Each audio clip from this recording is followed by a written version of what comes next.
Okay, welcome, welcome. I am so excited about who's joining us today, about the conversation we're going to be having. And before anything else, I really want to acknowledge you because I know that no matter where you are in the world today, that you are busy working in your business, serving your clients, doing things to be operational, and you set time aside to join us today to be able to get that insight, the tips, to be able to raise the bar as far as the value you offer to your clients, and also being able to work with higher quality clients also. Today's topic is premium pricing, higher prices, higher profits, and high value clients. If you find that there are times where you think about going back to a day job and being a W-2 again, as opposed to a firm owner because you lack motivation, you are overwhelmed, you're on the verge of burnout, then those are actually symptoms of what I call an upper limit challenge. An upper limit challenge is where you've connected your fees to time, and once your time's maxed out, so is your earning. It gets capped out as well. So those are symptoms, the burnout, the overwhelm, lack of motivation, are symptoms of the fact that you're just working too hard and your fees don't reflect the value of services that you're delivering. If you find that you have been undercharging your clients and that the only way to be able to bring in more revenues is to work longer hours, and that doesn't sound appealing to you because you've already given so much, you've sacrificed, and possibly legacy clients who have been with you for a while, maybe from the very beginning, are at a lower rate than your current clients. If any of those things apply to you, then you are absolutely in the right place. Steve, please go ahead and introduce yourself. Well, Loren, I'd love to. So hi, my name's Steve Fogelman. As you can see by the last name, Loren and I are related. We have been married and working together for many years. I'm going to be your co-host. I'm a therapist turned business coach, and I'll be working the chat and also working the polls. And once we launch the polls, if you do have a question for Loren, it's a great time to put that in the chat. And I'll get those questions over to Loren so she can answer those for you. Loren, back to you. Thank you. A little bit about me, especially if you're meeting me for the first time, is I'm a sports psychologist turned business coach. And what I have found is that there are so many similarities between athletes who want to be at the top of their game and growth-minded firm owners. But there's also three differences. The very first one is we wear different uniforms than athletes do. Number two is we're aiming for different numbers than they are. And the third difference is athletes from the very beginning as peewees have someone on the outside that is guiding them, coaching them, training them, mentoring them to be able to achieve their peak performance as quickly as possible. Whereas business owners, we love doing that for our clients and being of service for them. However, asking for help ourselves is a little bit more difficult. As a result, yes, you can have your dream firm, but it might take a longer path to get there. And you might find that there are some costly mistakes you make along the way, or you avoid doing some things because it feels risky and you're not exactly sure how to do that.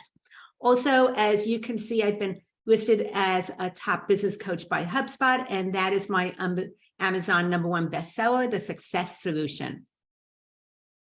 Well, go ahead. Okay, we're in partnership. So what I have found is that our education gave us all the tools, the insights. A lot of them know how to do what we do really, really well. But it also prepared us to be an employee working for somebody else instead of a firm owner or a business owner. Because that the majority of accounting professionals that I talk to and the ones I work closely with have three gaps. The very first one is how to communicate your value. That way someone can see why they ought to move forward and engage with your firm instead of going in another direction. And also where they're not asking you why you charge so much. They're not price sensitive. So how to really have those right words, whether it's on your website, your provider's profile, or when someone's just asking you what you do. So you want to have those right words to communicate your value. Number two is how to price your services when you no longer want to connect your fees to time, because you found that over the years, you're actually faster than when you first started out. And now there's technology that absolutely speeds things up that were done manually. And when you connect your fees to time, you end up earning less, because of the fact that everything is based on efficiency and being time-based. So how to price when you want to separate your fees from time. And the third thing is sales. How do you enroll clients when you might not like the sales part? And they definitely didn't teach sales in school. Even if you went through the Department of Business, they will have an entire marketing department, but not even one class on how to enroll new clients. And I just think that's a disservice, because 75% of business majors actually end up in some type of sales or consultation position, and nobody's teaching you how to do that. So you make a lot of mistakes along the way. And the frustration is, I don't even want to get into that. So we want to really focus on, as firm owners, how to communicate value, price your services, and fill the gap of how to enroll new clients, especially if you don't like the sales parts. What we're going to cover today is the #1 pricing solution, setting your new fees, and then we'll wrap up with 5 steps to earning more. I will absolutely give you as much as I possibly can in our short period of time together. If you're interested in knowing more, how to implement this, I'm going to share how to do that as we wrap up today. What are the steps to increase income without working additional hours? Well, this is right from the Raise Your Rates formula, and that program I do once a year. It starts on September 12th, and I'll talk a little bit more about it as we wrap up. But basically, if you just take the essence of the 5 steps of the Raise Your Rates formula, you'll be able to start earning more money without any additional time spent working and engage higher quality clients. So the very first thing is high value clients, because in the beginning, you are saying yes to everybody that is breathing and willing to pay your fees. As a result, you end up with a wide range of clients from low value to high value. What we want to do is really understand what is the makeup, what is important to those high quality clients. And as a result, we can then strategically grow your firm with more of them. And that goes right into step number 2, which is communicating your value. As I mentioned before, you need those right words, whether it is in an enrolling conversation, what you put on your website, your pro advisor profile, when somebody is simply asking you at a network meeting, what do? You want to have those right words that grab attention so they see your firm as the solution that they've been seeking, as opposed to moving in some other direction because you just blend in and sound like everybody else. So you want those right words to grab attention. Number 3 is packaging your services. This is where I look at websites of accounting firms and I see this long list of a la carte services on their services page. And it includes AR, AP, maybe about categorization. And it's possible that your clients absolutely need those things, but they might not know what all those terms actually mean. And as a result, they're bouncing off to someone else who spells it out for them.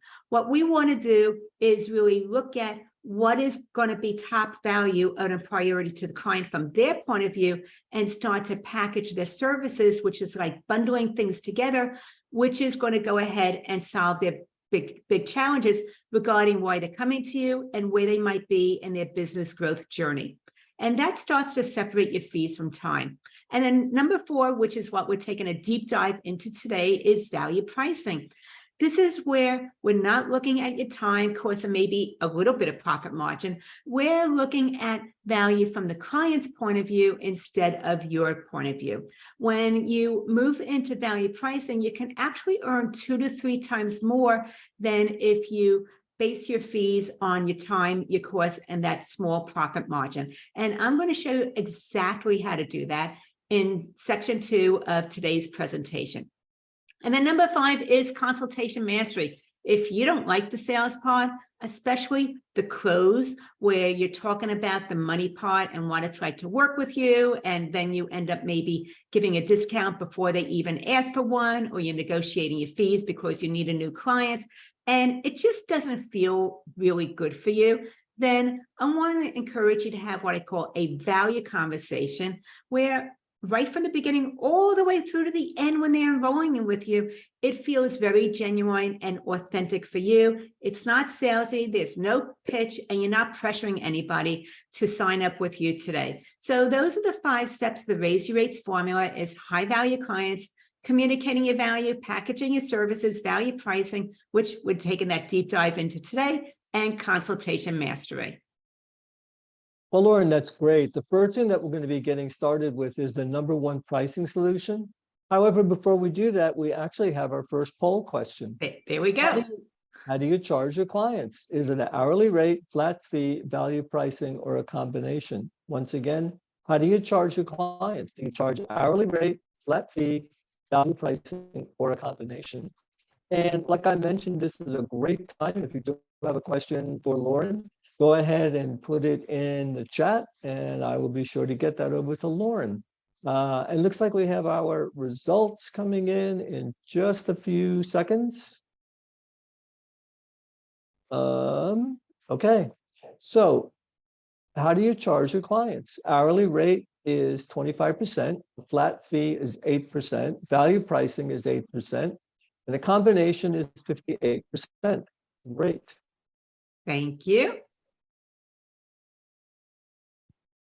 Well, I see that with this 57% undercharge, accounting professionals are really hard workers, and we know that. And many of them offer an hourly rate. Let's talk about their pricing and how they undercharge.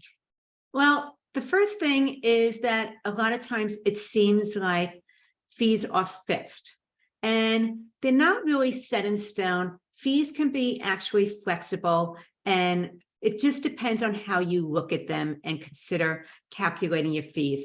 So what you want to think about is, do your clients and the way that you talk about your services, are they positioned as a cost or an investment? And that is really important to what you're able to charge. So if you're seen as a cost, then your clients are going to feel like they're punished, and they're going to wonder why you're charging that much, even if you're actually underpricing your services. And then when you're seen as an investment, then clients realize that working with you is going to help them achieve something of value or important to them, and they're not quite as price sensitive. So that's something to think about, is whether clients see you as a cost or an investment. It has to do with how you communicate your value. If you focus too much on the technical part of what you do, they'll see you as that cost and technician. If you focus on solutions that are of priority to them, then they will see you more as an investment, and they won't be as price sensitive. Well, value is sometimes difficult to describe, especially when it comes to pricing. How do you explain the relationship between value and price? Well, this has to do with Starbucks. Prior to 1971, when Starbucks opened their first store in Seattle, Washington, if you wanted to meet with somebody, it was either a lunch meeting or you had to have some type of meeting space. And if you were having meetings day in and day out, that can get very expensive.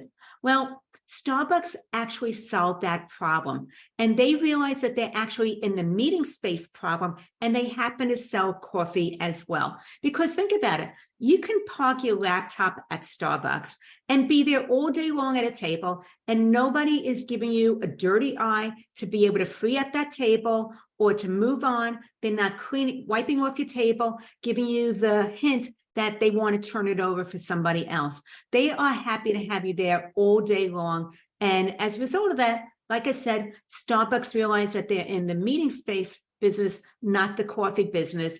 And that is why people are so happy to pay $5 for a cup of coffee, when down the street at that point, they would have been paying just $1. So think about that for you. What business are you actually in from your client's point of view?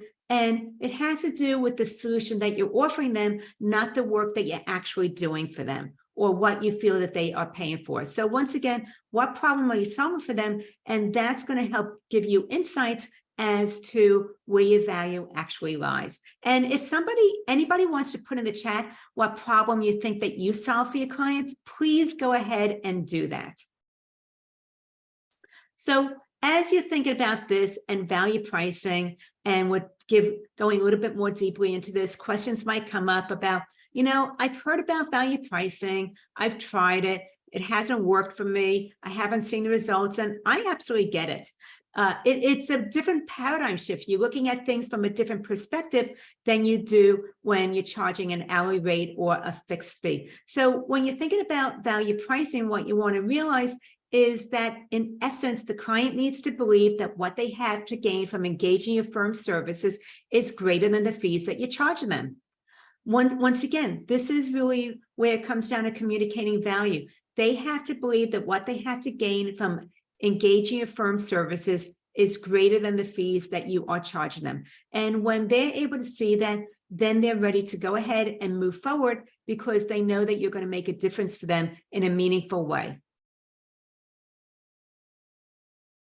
When I first connected with Karen, she was doing a lot for her clients because she said yes to requests that were actually outside of her scope of work. She didn't really know how to contain the scope creep, which meant that she was working a lot of hours. And as she took on more without adjusting their fees, it meant that the profit margin for that particular client lowered a lot. And this was especially true of her largest clients who continued to expand over time. She went ahead and continued to take on more and more of that client work, but her fees actually remained pretty flat. So what we did is we really started to dial in on what was of value to her clients. And Karen, by the way, actually specializes in attorneys and law firms. So together we went ahead and created these 3 different package options for attorneys and law firms. And basically there's a silver, gold, and diamond level package. It spells out on the left-hand column all the things that are involved that she could be doing and which packages include which particular services. As a result, this recognizes that not all attorney and law firms are at the same level in their business. There might be solo practitioners or ones that maybe have 1 or 2 partners. They're very small firms. And then there's those mid-sized firms which have more complexities and more things that need to be managed in order to keep the partners happy and distributions. And then there's the diamond level clients who maybe have multiple locations and they also have real estate as well. So those are some of the things to think about. If you were able to go ahead and start packaging your services, it separates your fees and time. As a result, you're going to be able to increase your revenues as well as your profit margin. But as a result of Karen actually doing this and starting to create these boundaries and scoping out how she worked with them in a very clear way, she was able to actually invest in her dream home. Now, her dream home is a turn-of-century home that needed to be completely renovated from top to bottom. And she was just thrilled to have not just the project, but the time to actually implement the project because of the changes that she was able to make as she was moving in this raise your rates formula direction. So think about that for you. If you were able to get more specific about who you serve and what you do for them, and be able to communicate that value and the charged fees that were reflective of that, how would that make a difference for you and your firm? Great, Loren. We're going to move forward to setting your new fees. But before we do that, we have our next poll question. And this one is on pricing confidence. Rate your pricing confidence. I'm highly satisfied with my rates. I'm afraid to raise my rates. I get paid a little and I work a lot. Once again, rate your pricing confidence. Highly satisfied with my rates, afraid to raise my rates, or I get paid a little and I work a lot. And Loren, we did get a question that came in. Is there a difference between fixed and value pricing? There actually is, but let me talk about the one similarity. The one similarity is that they are both a set monthly fee so that clients are aware and there's transparency in how much they'll be changing how much they're going to be paying each month. So that is set for them and it helps a lot with budgeting, as well as there's no surprise invoices because the fees might fluctuate based on time. Now, the difference is that with a fixed fee, you're looking at your costs and your time, and then you're invoicing the client for that. And there's some firm owners that don't invoice on a regular monthly basis. They avoid doing that or they get too busy, so they postpone it. And as a result, that creates problem in that person's firm's cash flow. And then with value pricing, what you're doing is you're pricing the value according to the client instead of your time and cost. And the other part of value pricing is that now you can actually go ahead and get paid before you do the services instead of after, which greatly reduces and could even eliminate your AR. And also you're not taken the risk of doing some work and then having to write it off later on down the road, or having to negotiate a lower fee because they wondered why you're charging them that much. So that is the difference between a fixed fee and value pricing. Well, thank you, Lauren. So highly satisfied with my rates is 15%. I'm afraid to raise my rates is 31%. I get paid a little and I work a lot is actually 54%. And I also just wanted to note that Elena had a question about how to add CFO services and how to start. What I want to say is that's part of what we actually do look at in the Raise Your Rates formula. It's not part of today's topic too much, but being able to add the CFO level services and advisory services into what you do starts to really have your clients see you as that consultant and advisor, and moves away from you being a technician. And as a result, it's one way to be able to strategically start to charge more for what you do as well. Well, efficient and effective, they're often paired together. How does that apply to the way accounting professionals price their services? Well, this was something I learned very early on when I was working with a lot of different types of businesses before I went ahead and defined my niche with accounting firm owners. So I was looking, and when you think about it, when you hear effective and efficient, usually it's efficient first and then effective. But I realized that we need to flip that, because I was working with this painter, and he realized that if he was able to paint 5 houses in a month instead of 4, it would make a significant difference to his bottom line over the course of a full year. So we were looking at ways to make his team more efficient so that they were able to complete a job faster. And we were trying this out. And at the end of the day, he came on site with this crew where they were trying out the new procedures. And at that point, the homeowner came and pulled up in his car. And the homeowner got out of his car and he looked at the house and he looked back at this painter, and he had this like really strange look on his face at the house again. And the painter's like, "What's the matter? Don't you like the paint job?" And the homeowner said, "I absolutely love it, but I didn't ask to have my house painted." And the painter looked at the job order. They were supposed to be doing the house next door. So basically, yes, they were efficient, but they were efficient at doing the wrong thing. There was a step that was they were missing, which meant that they weren't very effective in what they were doing. And that's true for when you connect your fees to time. It's efficient because it's a formula, and you're accounting professionals and you love formulas. It's just plug and play, and makes things so much simpler in life when you really understand how to be able to come up with your fees.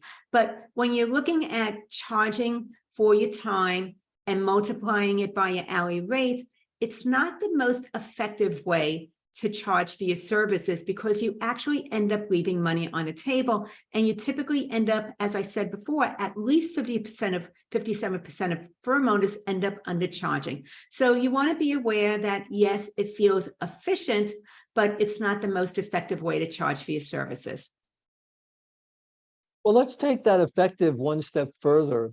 What do you want to consider when sharing your rates with a potential client or sending them a proposal?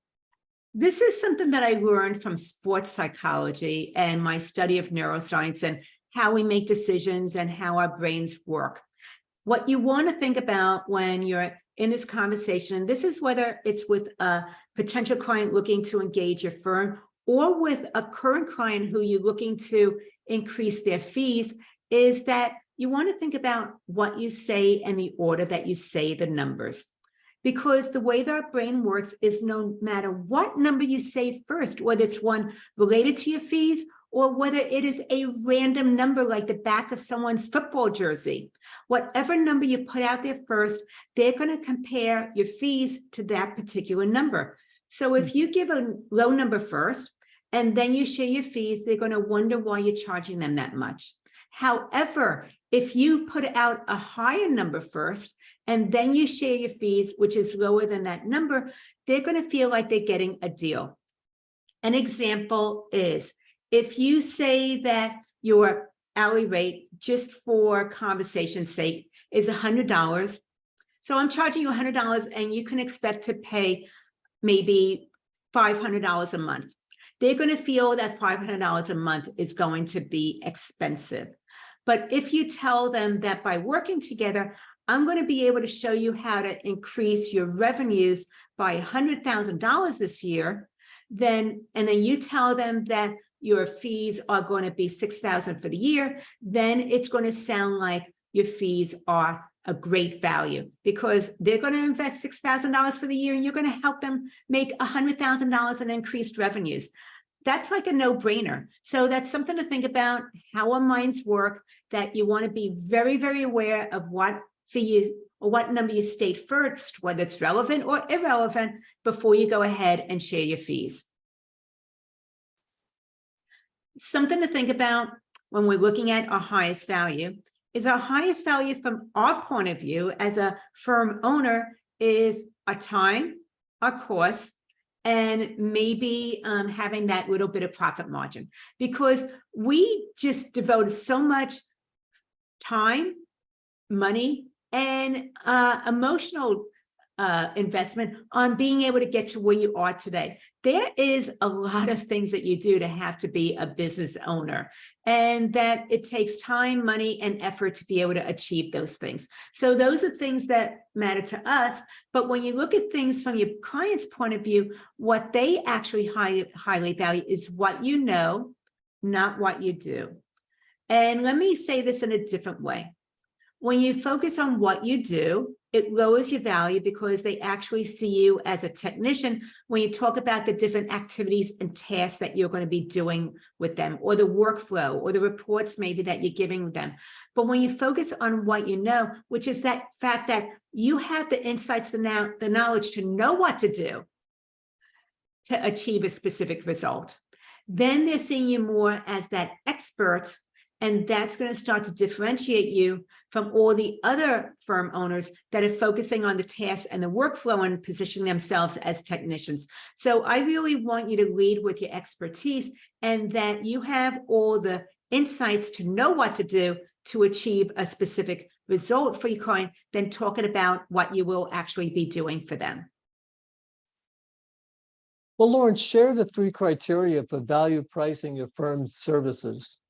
Well, as you're considering moving in this direction of getting away from the rates that you're currently charging and increasing your fees, I want you to think about the 1, 2, 3 package, results, and speed. Basically, when you're packaging your services, you're bundling certain things together that are outcome driven for that particular business owner where they are in their business journey. So it might be that you have some things that are compliance focused, and it might be that you have other packages together, but you're putting everything together in a bundle, as opposed to having that a la carte services where you end up giving them line item invoices and showing how much everything costs based on how much time everything took.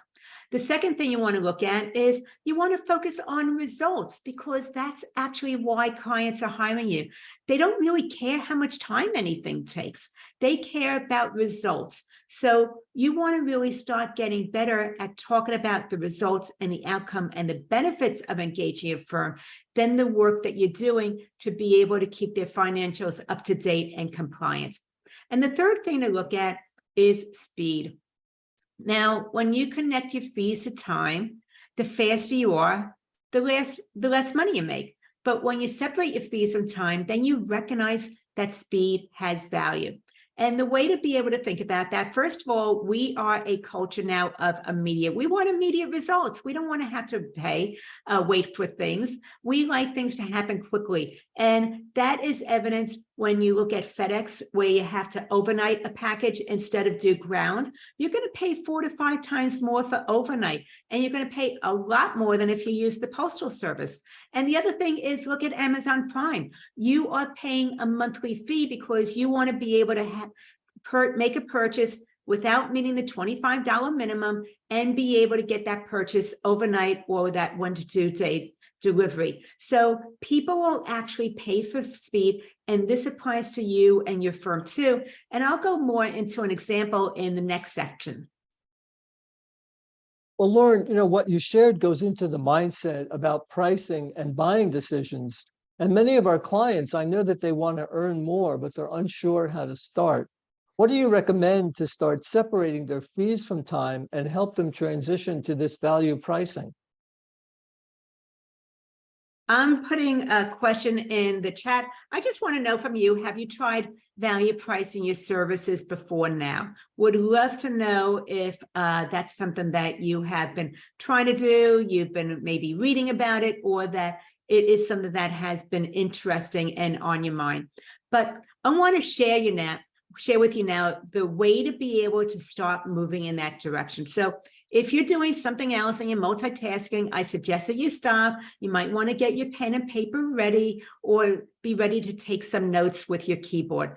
But something to think about is when you're moving away from a fixed fee or an hourly rate over to value pricing, it's similar like learning how to ride a two-wheel bicycle. In the beginning, you're going to be really, really shaky and not really know your balance. You might fall over and skin your knees. And as a result, you put training wheels on until you figure out how to get your balance and you can take them off. Well, the first steps to value pricing is like that also. I call it the good, better, best pricing model. Now, what you want to do is people are going to be coming to you. And in the beginning, you want to come up with that flat rate you would be charging for that particular service that client needs. And we're going to give them your new good price. That's going to be multiplying that flat rate by 1.5 and enrolling clients at your new good price.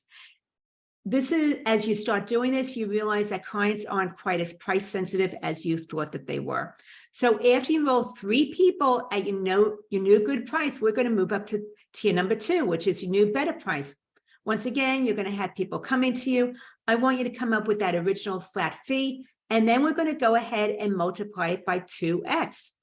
And once again, start enrolling people at your new better rate. You get better at having that initial consultation with them. You know how to navigate questions so that they see the value of engaging your firm services. And you start working with a better client that is not interested in nickel and diming you, where they want champagne services at beer prices. You know who those are, the people that want a lot but want to pay as little as possible. So you're moving away from those types of clients. So once again, you're now at your new better price. I want you to enroll 3 people at your new better rate. And after you enroll those 3 people, we move to the top tier, which is new best rate.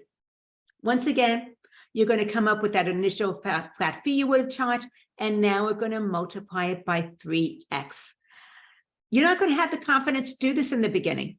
This takes courage, not confidence. The confidence comes as people begin saying yes to your new best price.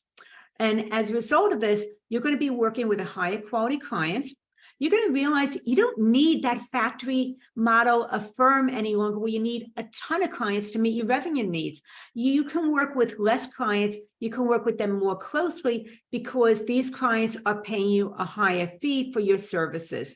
And as a result of that, you're going to get back some of your time. And with some of that freed up time, maybe you're going to focus on adding in more advisory services or focusing on business development, or possibly just going ahead and recharging your batteries and taking time off or improving your quality of life. So that's something to think about. This is the good, better, best pricing model to start moving towards value pricing and away from a fixed or hourly rate.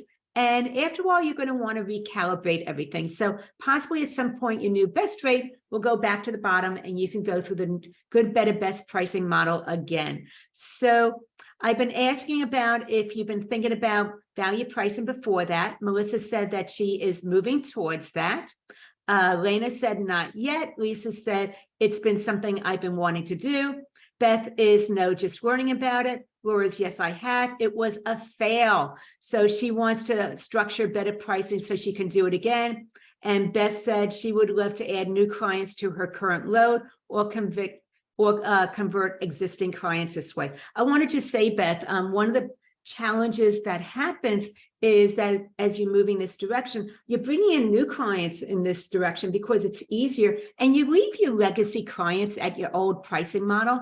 This means that you have 2 different pricing structures in your business and it's not a very efficient or effective way of running your firm. So what I do during the course, as well as with the clients I work closely with, is actually getting the legacy clients up to their new prices as well.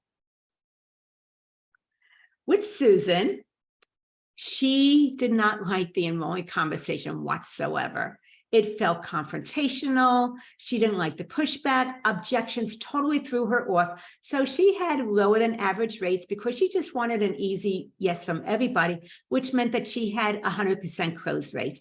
Everybody enrolled with her because her fees were such a deal. And this meant that she had that factory style firm where she was working 7 days a week, 70 hours a week. She thought that great customer service was when somebody went ahead and texted her at 8:15 on Sunday night. She stopped everything she was doing and went ahead and got them that answer and quickly responded to them. It was exhausting and it wasn't sustainable. And not only did she suffer, but her family suffered as well because she wasn't available for them. Or if she was available, she was still distracted with client communications too. So what we did is we started move in this direction of the Raise Your Rates formula. And I want to bring your attention to cleanup number one.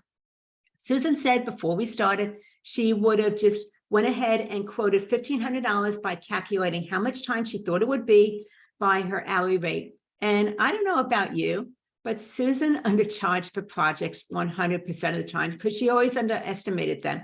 She found those nasty surprises once she dug into the project. So we had a quick conversation and we talked about the value from the client's point of view of having accurate, up-to-date financials. From that point forward, she went ahead and priced the project at $7,900 because this is a system. She just followed the script that we created together.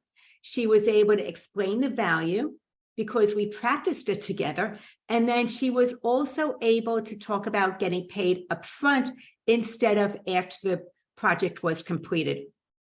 I will let you know when Susan did this, she didn't have the courage. She didn't have the confidence. She was shaking in her boots doing this. She was so nervous. And she had the courage because things had to change in her business. She was just burned out. It wasn't working for her or her family. So they said yes. This meant she made an additional $6,400 in pure profit, no additional time spent working. And this gave her insight that her clients weren't as price sensitive as she thought they were. She went back and started increasing the rates of current clients and also pricing higher on her projects that were coming in new to her. As a result, as you can see, in about 9 months, she brought an additional $56,000 in revenue. But the other part is that she went from that 7-day week down to 3 days a week, about 20 hours a week. This meant that she wasn't exhausted anymore. The burnout went away, and she also got back her time to spend with her family. So think about what things would be like for you if you can actually go ahead and increase your revenues and grow your bank account while you were also reducing your workload. Well, Loren, before we get into the final section where you discuss pricing even further, I've been getting some private messages about how to implement the value pricing, and I know that you have a free resource. Absolutely. If you feel like this interests you and you want to be able to get some of the steps to start moving towards value pricing and packaging your services, as I was talking about, feel free to go ahead and grab my free resource. It's at businesssuccesssolution.com/package, and it'll guide you through some of the steps to get started. The other thing is that I just want to say, Michelle, are you available where you don't mind unmuting yourself for a moment? I know I'm calling you on the spot. We didn't talk about that. So Michelle, I don't know if you hear I'm that. here. Oh, Sorry. thank you so much, Michelle. So Michelle, I know that we've been going through this journey of raising your rates for a while. Do you mind sharing a little bit about how this has been for you and some of the changes you've been making in your firm? Sure. So prior to raising my rates and using this value pricing system, I would either do hourly pricing or fixed pricing, which I thought might have been value pricing, not recognizing that it was more of a, hourly rate at a technician level times the amount of hours per month. And since I've been working with Loren, I segregate the work that I'm going to do by item that I'm delivering, and I associate a value price to that. And I've been able to create packages from the way I use that model to value price a couple of different options that I offer now to potential clients. And because you were able to start separating your fees and timing and now packaging things together, what have you seen with the prices that you're charging? Any difference there? Quite a difference. So, I'm in discussions right now, taking a client from, $45,000 a year to close to $100,000 a year.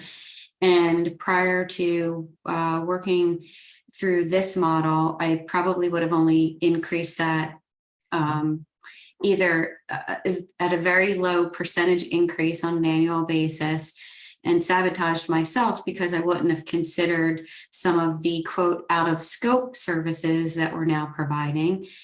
But now utilizing this methodology, I'm really preparing in advance for the discussion with the client to really sit down and say, okay, here's what we're providing to you. And, it's going to be $8,300 a month. Does that answer your question, Loren? Yeah, you've been great. I have one last question for you, Michelle.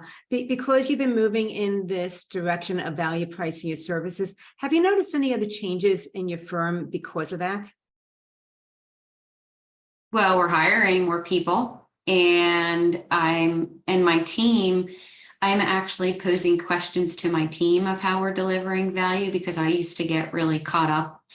I had a very difficult time articulating it, and they've been coming to the table very quickly on how we're communicating value. And so there's a change in the team.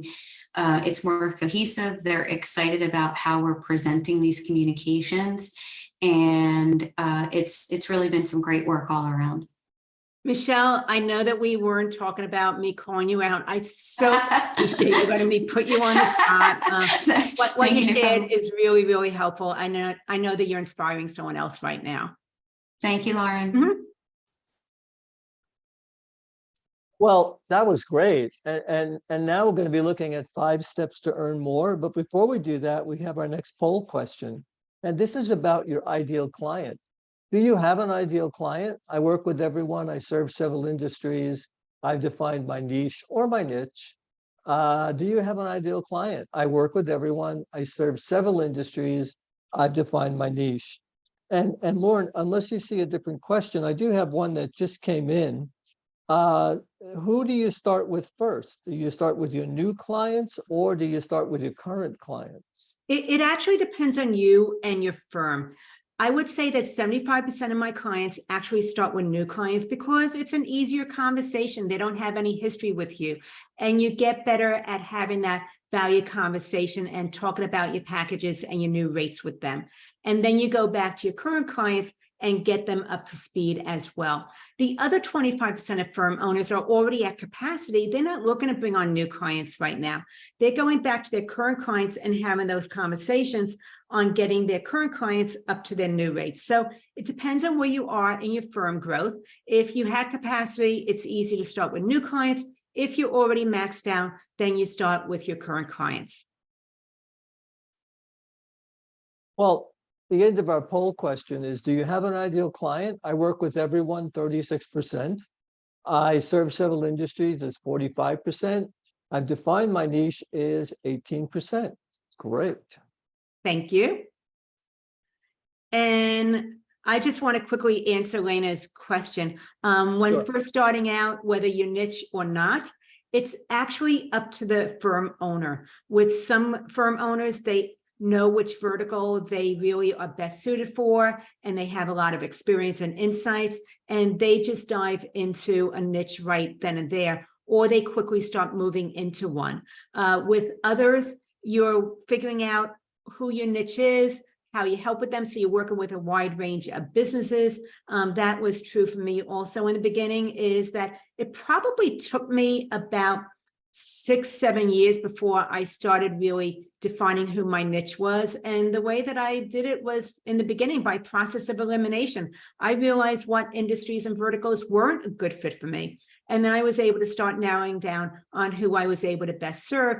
And about 4 years ago, I really claimed the accounting space because I realized that even though those clients were there all along, those were the ones that I really had the best chemistry with.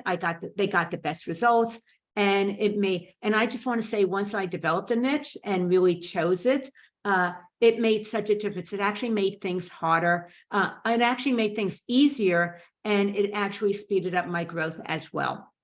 So it's something to think about. There's no right and wrong, but it's definitely an evolution. And sometimes you have to start with who you don't want to work with. So Steve, back to you. Well, Loren, how do you coach accounting professionals to value price their services?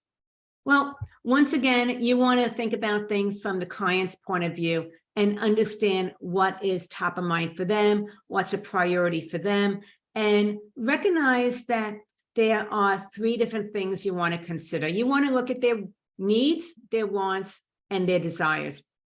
The needs are the immediate things that are really critical and have to be in place. For example, maybe they need to get a business loan and they have to have their financials accurate and up to date with their reports so that they can go ahead and apply for that business loan. Or maybe it's time to get their taxes filed and they haven't done any bookkeeping all year long. And now they need to go ahead and get everything up to date so they can go ahead and not be late and get any penalties. So that's something to think about. Is the immediate or the most essential is going to be their needs. And then the wants are things that they know that they ought to have in place and that would be helpful for them, but they don't have the capacity yet, or they don't have the know-how to do it themselves. And those are the things that would help them move in a certain direction, but they just haven't been able to find the time or the way to do it themselves yet. And by you being able to do that for them will be very helpful, because it's going to help them feel like they're moving forward and making a difference and no longer feeling stuck. And then the third part is the desires. When you look at the desires, it's about being future focused and understanding how you can show them by using the numbers and the data that you get from the financials. They can make better business decisions, which will help them achieve something down the road in the future that is meaningful for them. And that would be a significant milestone. So those are 3 things you want to think about with client hurdles. Is the needs are more immediate and they're usually compliance related. The wants are things that will make a difference for them and they know would add value and give them better insights possibly. And the desires are connected to something future focused down the road, which is meaningful, and it would be a significant milestone for them. The next thing to consider is pricing your services and following what airlines do, which is surge pricing instead of the traditional price strategy. By surge pricing, airlines are pricing the seat as opposed to the entire flight, because they recognize that they have certain fixed costs and they want to be able to bring in as much revenue per flight, because that's going to increase their profit margin. So you know that you can be in coach class in a particular row, and that the person very next to you might have paid a different price for that seat than you did. And that's because they're looking at certain things in their algorithm regarding how much capacity they have, timing and urgency, and all those things will go ahead and affect how much they charge for that particular seat. So the way that this applies for firm owners is, an example is tax season. If you have someone coming, if you do bookkeeping, you have someone coming to you in maybe November, let's say Q4, October, November, December. In October, you have more capacity with getting the books up to date, and you might charge the fee that you want for getting everything caught up. In November, you're starting to get a little busier. There's holidays coming up, and you might not have as much capacity. So you can go ahead and bump up your fees more than if somebody would have come to you in October. And then in December, it's premium fees because you know that they need to have things closed out by the year end in order to be able to start filing their fees on their taxes on time and getting their 1099s out.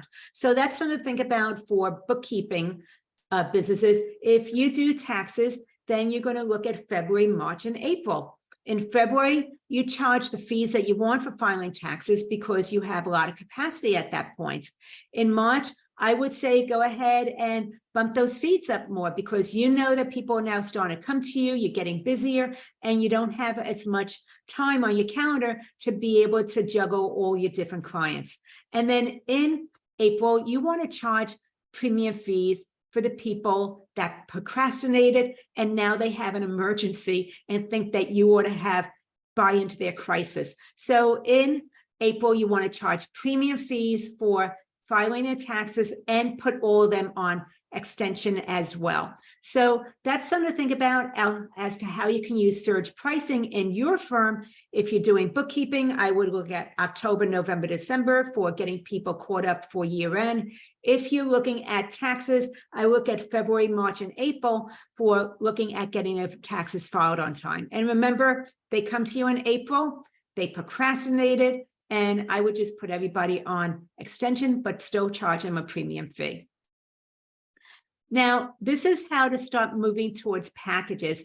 I want you to get out a spreadsheet, whether it's a Google sheet or an Excel spreadsheet, and just do a brain dump of all the different services that you do for your clients. Include the things that you do for your clients that you don't get compensated for or you don't know how to charge for, because I know that you're doing some of those things too. And then after you go ahead and do that brain dump, what you want to do next to each item on the list is whether it is an essential, it's a popular item, or if it is a luxury item. So once again, with all of these things, I want you to go ahead and just note next to it, is it essential? Is it popular? Or if it's luxury, premium? And this starts to help you figure out which items ought to go in which package. When you are talking with people about moving forward with your services and you want to focus on the value part of it instead of the technical part of it, you want to think about, instead of tracking your time, you want to think about how you can be giving them insights and being able to help them achieve something faster than they would have on their own, or being able to give them some metrics to be able to better price their proposals to their clients so that they have a better profit margin and they're actually not underbidding themselves.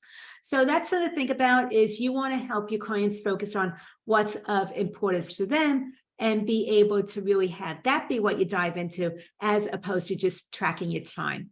And some things you want to think about along the way when you're starting to move in this direction of value pricing is, who is each package for? And why would someone choose you instead of somebody else? And that I would love for you to put in the chat as well, is what do your clients, hold on, I'm going to do your clients love about your firm?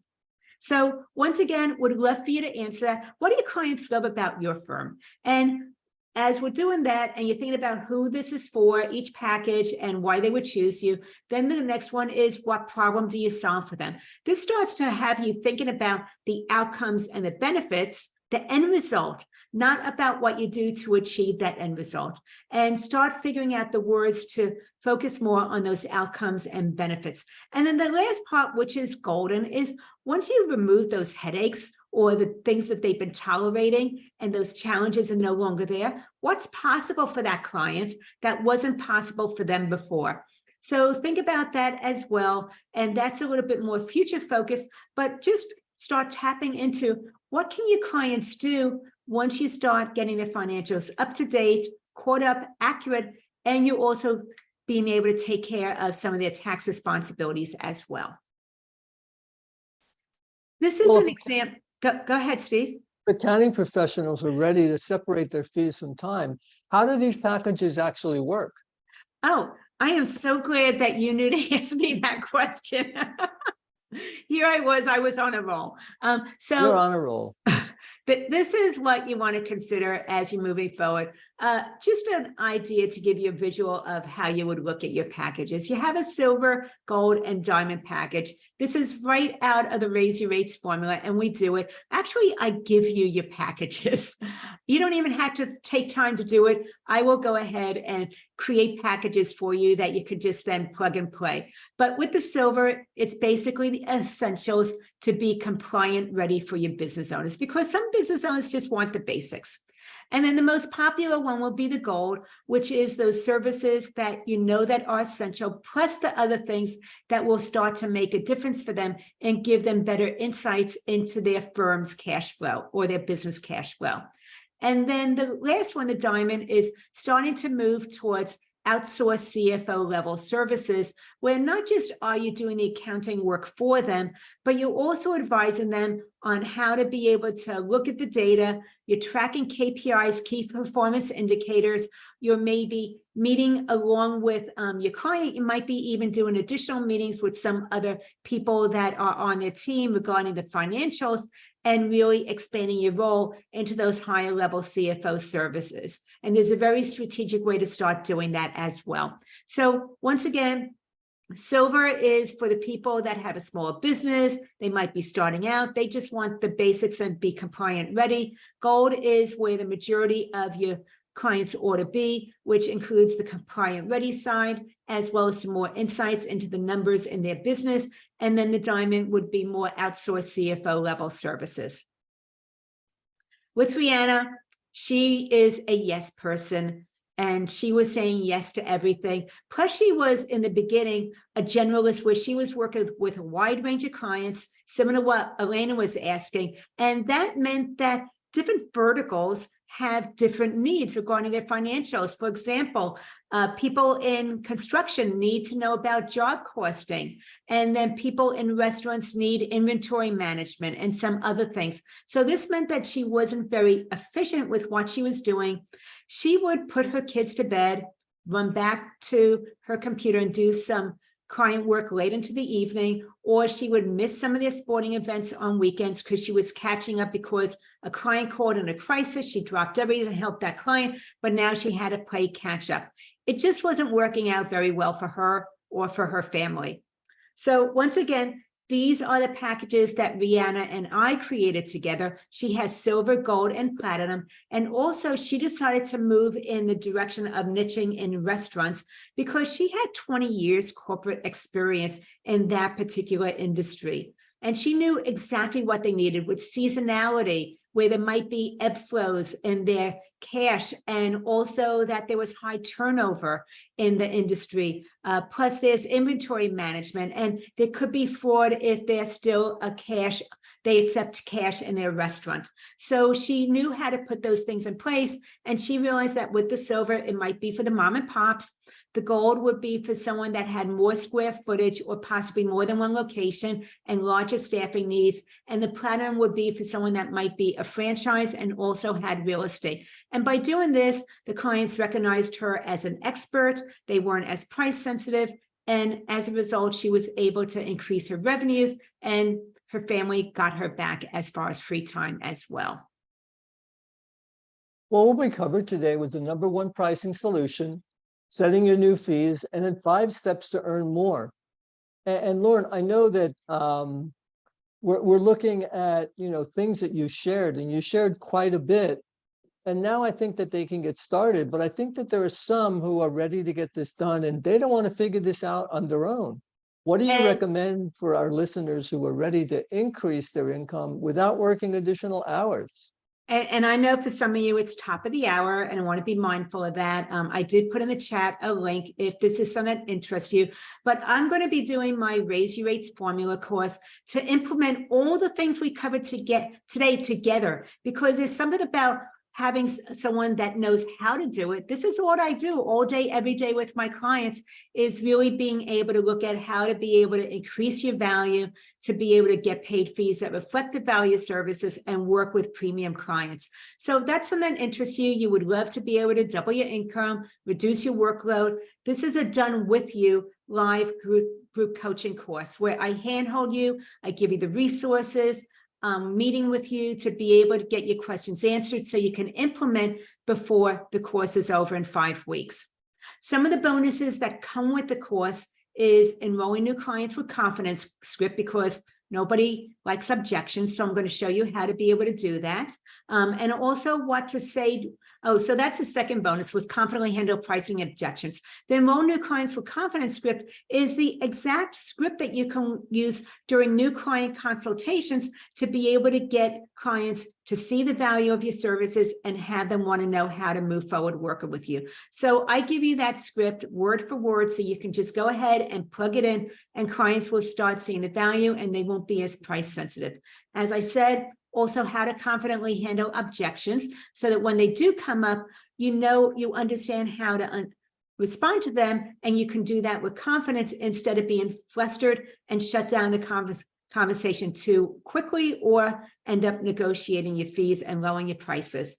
The third thing is transition your current clients, because I want to make sure that not only will new clients be paying you higher fees, but we need to get your current clients up to new fees as well.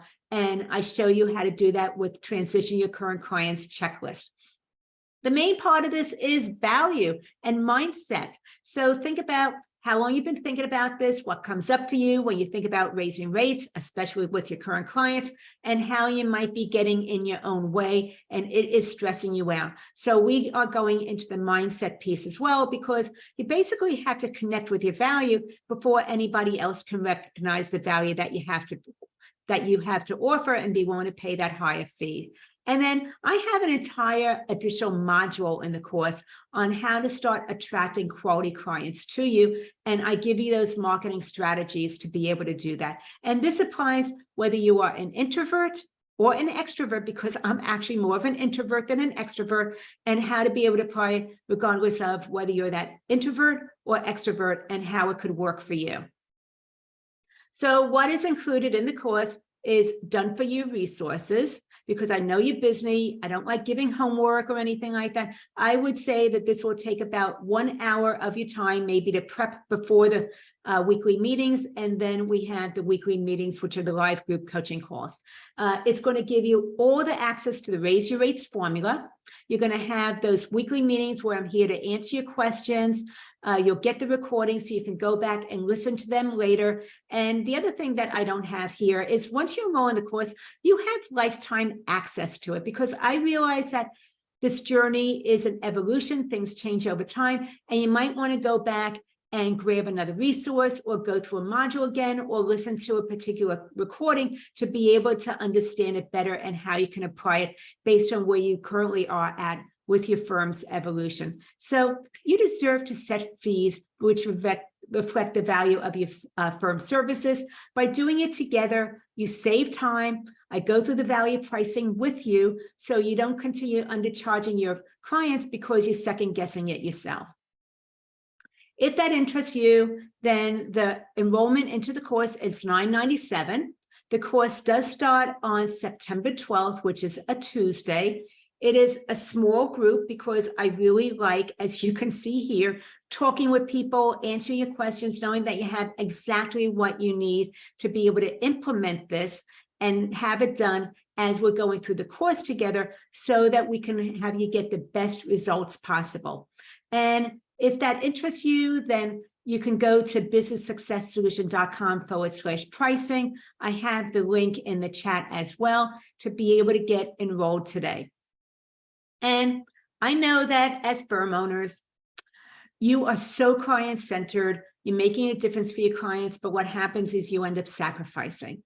You sacrifice your time, you sacrifice working with better clients because you have those headache clients that are very demanding, and it doesn't let you really work to the level that you would like to in your firm or with your clients. And there's no reason why you ought to continue tolerating low rates or those headache clients that you just wish would go away and you didn't know how to fire. So if that comes up and you want to look at how to fire your clients, make sure you bring it up in the course, because I will be an open book and I will show you how to do those things as well. Because if you actually release some of those lower value headache clients, it opens up room for you to have more capacity for a quality clients. And Next 24 hours, this is a bonus that I'm adding in, is I will include a private package and price strategy session. That is where we'll have a dedicated meeting, just you and me, where I'm reviewing your packages, I'm looking at the prices. I will answer any questions you want during that private strategy sessions that will help you to be able to start moving forward in this direction, implementing it, seeing the results in your bottom line, and working with better clients, which will also start to remove the overwhelm and the burnout. So if that is something that appeals to you, then the first 4 that join within the next 24 hours, I will bonus that private coaching session to you also. So once again, if this appeals to you, please reserve your seat now. I haven't rolled this out to the public. I am sharing it with you first. I'm not offering anybody else at this point a private coaching session. It is really for you for having shown up right now. And I encourage you to go ahead and realize that you are the very best investment that you can make in your firm and your firm's future growth. I want to show you how to get this done, implement it, give you the accountability, give you the insights so you can get it done and not figure it out on your own or do it on your own where you continue to underprice for your services when you could be charging more. So let's just have it where you're not leaving money on the table any longer. And by doing this, especially during the course, it's possible to actually recoup the entire investment during the 5 weeks if you are able to start implementing sooner than later. So once again, it's a small course. I don't work with a lot of people because I want to be able to give you what you need so you can implement right now because I'm results focused. It does start September 12th, which is right around the corner. And the investment is $997 for this live group coaching program. You have lifetime access. And if that interests you, you can go to businesssuccesssolution.com/pricing, where you can go ahead, join, enroll, and grab that private coaching session with me. Like I said, it's going to take about an hour of your time with pre-work before the calls. And then you had the group coaching calls as well. And those recordings will be available for you also. So I just want to say, I appreciate you spending the time with me, taking time away from working in your business, joining me today to work on your business, getting that one tip you can immediately implement to raise the bar of who you work with and how you have prices that reflect the value of the services you deliver to your clients. So thank you so much.